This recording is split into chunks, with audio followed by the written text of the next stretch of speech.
All right, ladies and gentlemen, welcome to our last segment of EDHR 643.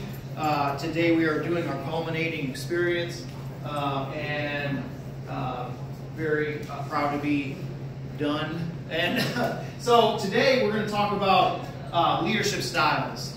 So let me give you some context of what it is that I'm doing right now. Okay, so I am running my own consultant firm where organizations will hire me to come in and do training. And so XYZ Hospitality Organization would like to start a promote from within policy. Basically what they want to do is hire people that have an eye on advancing their career within that organization, and they need some leadership training. So instead of us paying for somebody's college tuition and waiting for them to complete college, they could go through our leadership course and get the skills necessary to advance their career when that job opens up. So that's the context behind all this. This training would be taking place off-site, sort of like in a retreat type environment. So we're going to be at like a hotel in a conference room somewhere. So just pretend this is a hotel, and we'll be doing this training. Okay. So this is going to be day one of training, yeah. So leadership styles. Okay. Thank you all for being a part of XYZ organization and wanting to advance your careers.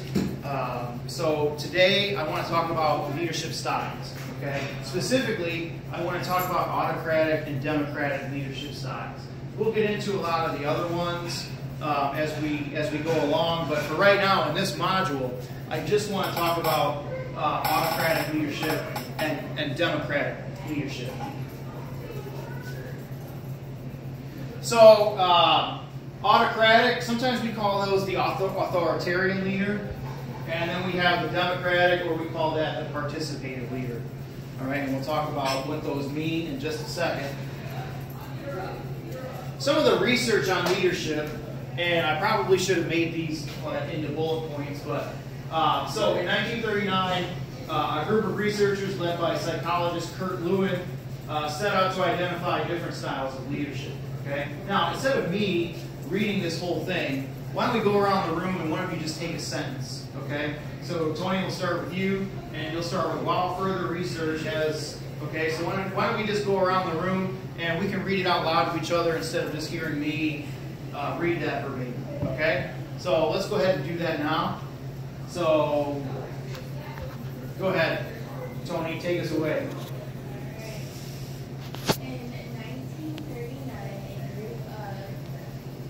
Researchers Be in a video from my master's program.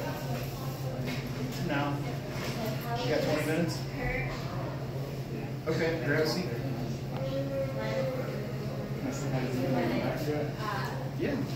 Yeah, it's fine. to identify different You have to just be a trainer. You just have to be a person who's training. styles All right, I'll be right back. of Okay. leadership. While further research has identified more specific types of leadership, this early study was very influential and established three major leadership styles. In the study, school children were assigned to one of three groups with an authoritarian, democratic, or laissez-faire leader. The children were then led in the arts and health clinic while researchers observed the behavior of children in response to different styles of leadership. Okay, so we know that the study of leadership happened in the late 1930s. So this study in developing these leadership styles has been ongoing for quite some time. All right.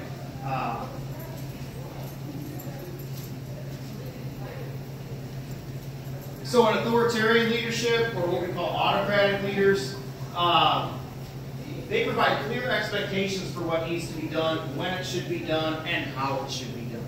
In other words, you don't get a say. Okay? You don't get a say. What's that? Kind of like Hitler. Well, Hitler was a combination of a few things. We could talk. He's a separate topic for another day because he's got a lot of stuff going Could he on. be described as one of those authoritarian or Yeah, but he was very. Hitler knew how to manipulate people, and he knew how to sell his ideologies, and so I would say that he was an authoritarian leader when he was, leading the Germans, the Nazi Germans throughout Europe to further his agenda. But to get the German people on board first, he had to take a different form of leadership, a more dynamic sort of leadership. And we'll talk about that, actually more democratic than autocratic. He's kind of a combination of both, okay? So authoritarian leadership, you don't get a say. The manager is God, let's say, all right? He's going to tell you what to do, or she is going to tell you what to do, when to do, how to do it. You don't get a choice, all right? Now, there's going to be times where this is going to work well, and there's going to be times when this is not going to work well, okay? What do you think would be a time that autocratic leadership would be good? When do you think an autocratic style would be good? Because we know that we don't have to do just one. We don't have to be a one-way leader. We can have our leadership toolbox, and we can grab out certain leadership styles when a situation presents itself. Okay. So, but when do you think we would need to pull out of our leadership toolbox an autocratic leadership tool? Give me a scenario. So, like, if we're, yes? Like, if one of the workers gets on a line, you can pull that out and send them back in the place for a Well, yeah, I mean, that's employee discipline, but what I'm looking for is, like, let's say, in our organization, we're serving an elderly population. It's dinner rush time. It's dinner service time, okay? And the dining room is packed with like 200 elderly visitors, and we need to get dinner out. That's not the time for democratic leadership. That's not the time that we all stand around and kind of talk about it and figure out what we're going to do. No, it's time for somebody to say, all right, I need you here, here, and we need to get it done, okay? That would be an example of like autocratic leadership. Researchers found that decision-making was less creative under authoritarian leadership because nobody had a chance to be creative. The leader did everything for everybody. Okay? Authoritarian leadership is best applied to situations where there's little time for group decision-making, or where the leader is the most knowledgeable member of the group. Okay? What do you think are some problems with this? What do you think are some problems with this? If the leader is the most knowledgeable member of the group, give me some problems. Like, you might use some of that knowledge and kind of like twist it, make it kind of like hurt. Okay, so he could use his knowledge to like manipulate employees. Somebody else had their hand up. I was going to say like unhappy employees. Okay, unhappy employees, sure. All right. The other thing I wanted to talk about is like if the leader and if the autocratic leader is the only person that has the knowledge, what happens if he gets sick? What happens if he gets hit by a bus on the way to work?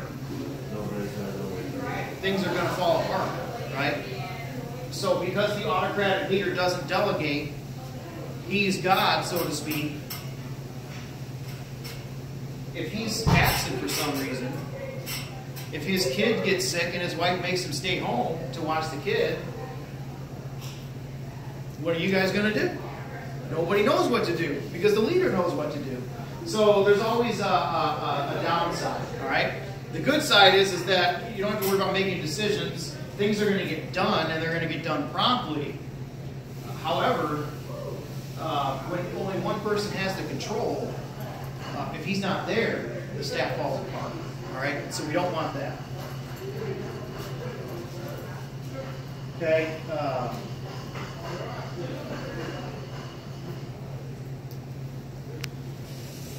Obviously, Darth Vader was an autocratic leader. Okay? He alone had the power to make the decisions. Right? I would add, though, that I think autocratic leaders are often insecure. They don't delegate. They don't want to delegate. Okay? Because they want the power. They don't want to share it with anybody else because they feel like if somebody else has the power, then then they could be victimized, you know. So I think there's a time and a place for autocratic leadership. I would say back in the day, the leadership was very top down. So the head leader was the autocratic leader at the top of the pyramid, and that's why the phrase BS rolls downhill. That's where that came from. All right. We're starting to see a change though, where we're flipping that pyramid upside down, and the leader is now there in support of the staff, not so much yelling at the top. Okay.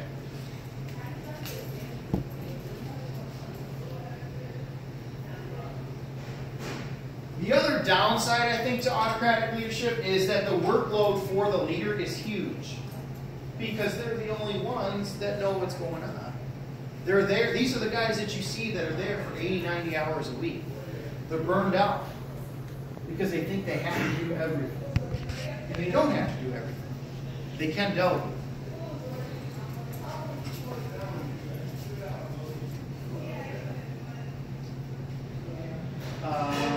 Okay, so democratic leadership. We also call this participative leadership, meaning that the democratic leader is going to get people involved in the process. Okay, they are going to participate in the process, whereas in autocratic leadership, they did not. Okay, so Mr. Lewin, our friend from the previous slide, developed this style of leadership called democratic. This is generally the most effective style. Okay, democratic leaders offer guidance to group members. They also participate in the group. They allow input from other group members. Participative leaders encourage group members to participate, but they retain the final say over the decision-making process. Okay, so they're going to get you involved. They want to hear your input, but they're going to be the ones that drop the hammer though and make the final decision. All right. Democratic leaders tend to make followers feel like they're an important part of the team, which helps foster commitment to the goals of the group. Okay, so it's all about participation. A good example would be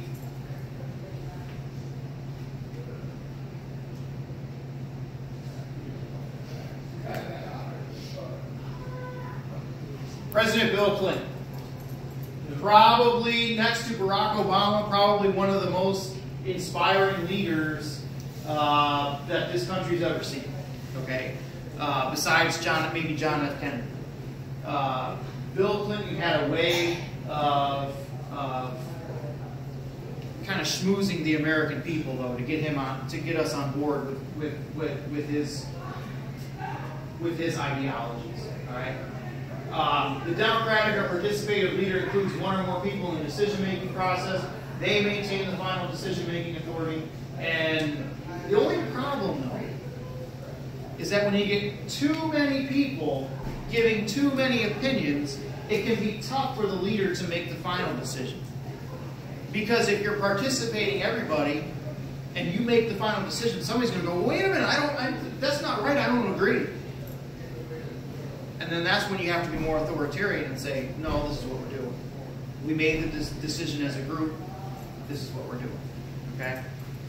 Sometimes people like to think that democratic leaders are sometimes weak because they can't drop the hammer, and some can't. Okay? They get really good at building teams. They get good at involving people, but a lot of times they can't drop the hammer. They can't get things done because they're too worried about hurting feelings, or they're just so overwhelmed with everybody's opinion that they just can't make that final decision. Now, the president obviously can drop the hammer. He's the president.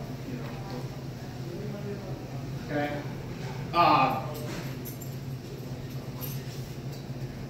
So to review, the autocratic or authoritarian leader. Give me 3 points about an autocratic or authoritarian leader that we just talked about. Yes, sir. They're like they put the foot down. They have the final say.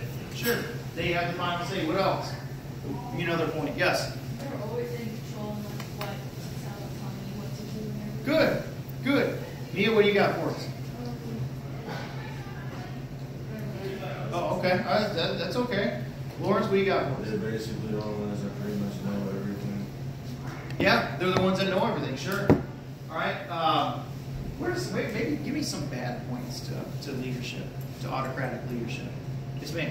Maybe like false information on what you know compared to everybody else. Yeah, absolutely. People might not be happy with your decision. Yeah, they may not be happy with your decision, yeah. And so now you got unhappy employees because you're not even giving them a chance to speak up. You're just saying, this is what we're doing. All right, so let's talk about democratic leadership. Give me three things, any three things that we just talked about. Give me some feedback on democratic leadership. Yes? They include other people in the decision-making process. Good. Yeah, they do include others in the decision-making process. Yes, sir. It's difficult for them to make a final decision. What's that? It's difficult for them to make a final decision. It can be, yes, absolutely. All right. Anything else? I think I need one more. Yes. They aren't really as firm with they're not as firm as autocratic. Yeah, some people can think that they're weak. That they may not be firm, they can't drop the hammer. Good. Excellent point.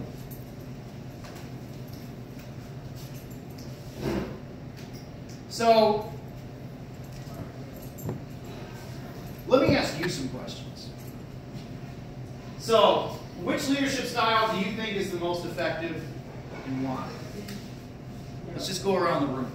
Anything that comes off the top of your head. Just want to see what you remember.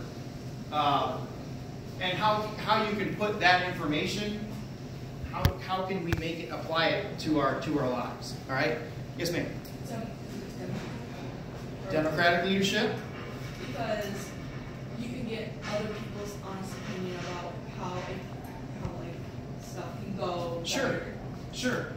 Yes, ma'am. I think that democratic would be more effective, but I think that they would also need to incorporate some of the authoritarian. Yeah, absolutely. I think that there's no one proper way.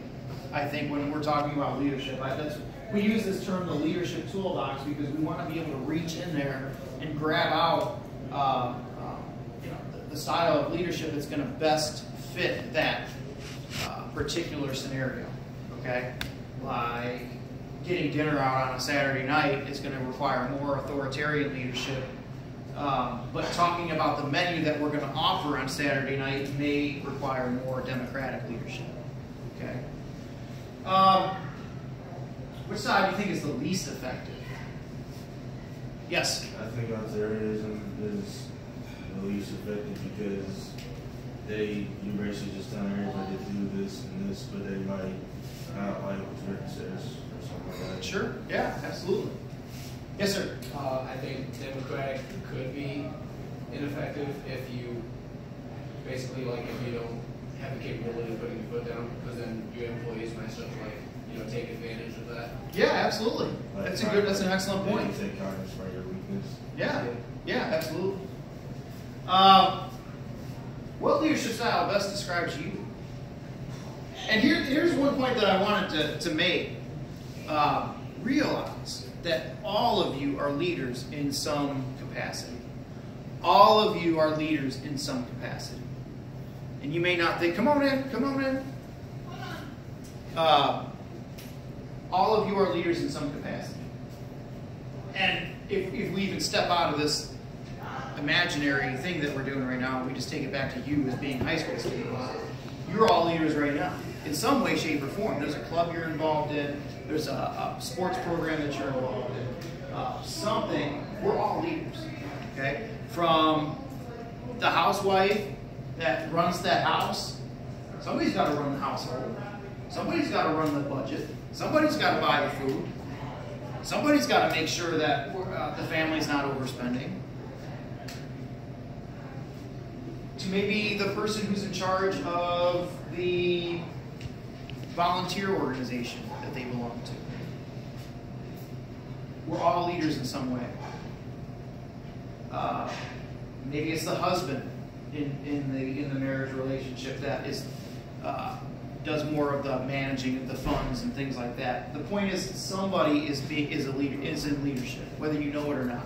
somebody is leading that family. Okay? In a single parent home, it's probably going to be the, it's the single parent that's in charge of that home. That they're going to be the leader. All right? We're all leaders in some way, shape, or form. It doesn't have to mean that we're just leaders at work. Okay? We're leaders somewhere in your lives. All right? So, knowing that, what leadership style best describes you? What leadership style best describes you? Yes, ma'am. I think for most people it depends on the situation and the people that they're either leading or working with. Sure. What about you? Me personally, I'd probably say I'm more democratic. Authoritarian? No, the democratic. Oh, yeah, okay. So you're more democratic. Okay, I can see that. Yes, sir. I'm a mix of both. Like, I could be authoritarian at times, like when I get mad or something, and I could be democratic for like most of the time. Sure. Anybody else? Yes, ma'am. I think I'm more like democratic, but like sometimes in Autocratic. Because like I get people's like opinions, but then like you have to step your foot down and point if they're trying to walk over you. Yeah, absolutely. Sure. So cool stuff. Okay, I think that's the last slide. Let me take a look. Yeah, that's the last of it.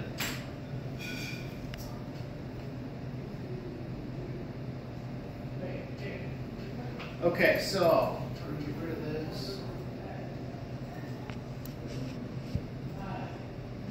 And what I kind of want to do now is, I don't want to give you a quiz, so to speak. I do want to test your knowledge, though, as to what we just learned.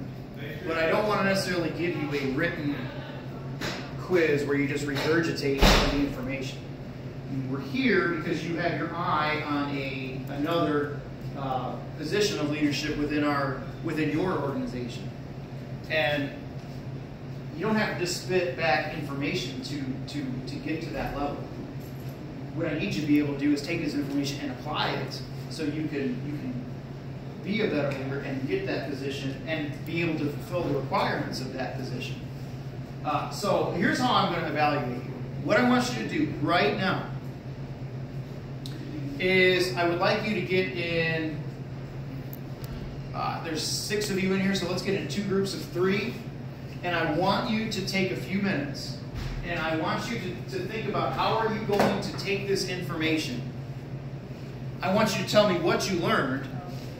So give me 3 points, again, about democratic leadership. Give me, let's say, 3 points on autocratic leadership.